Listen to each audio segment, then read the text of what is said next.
Lesson 13.3 is symbolic logic.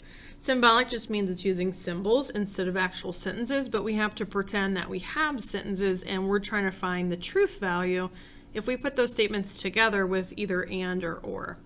And so first let's talk about the symbols. This symbol here kind of looks like an up arrow. That is the symbol for and.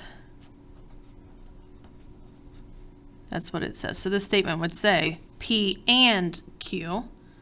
And I picture it being like a capital A is how I can remember that's and. And then over here on C, it's like a big V. That says or. And I picture it being like a versus, you know, it's this or this. So it tells us on number 1 that P is false. So I'm going to write that up here. P statement is false. We don't need to know what it is. And the Q statement is true. So we're going to use those for each of these questions. It says determine the truth value of P and Q. So if I had P being false and then Q being true, remember we talked about if it's an and, both of these statements have to be true for the whole thing to be true. So this answer would be false.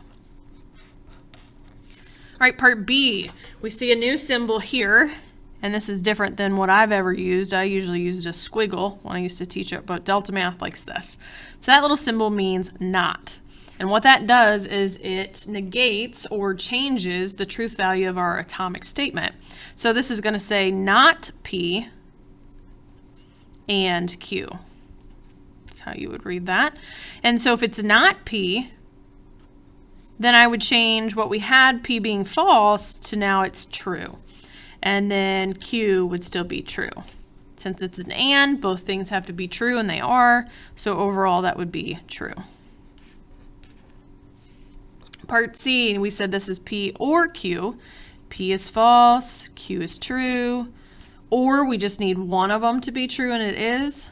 So the whole truth statement would be, or the whole statement would be true. Part D says not P or not Q.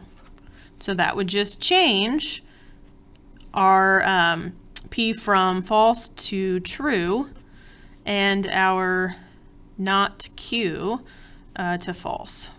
And so we still have one being true, so overall this would be true. And then last one's weird because it has parentheses. It's kind of like order of operations. We have to figure out what this is first, and then we negate it. And so we've got P or Q. We've already done that right here, and we said that that was true. But now we want to do the opposite. So if it's not true, now it is false. And that's how you would do that one, and that's it.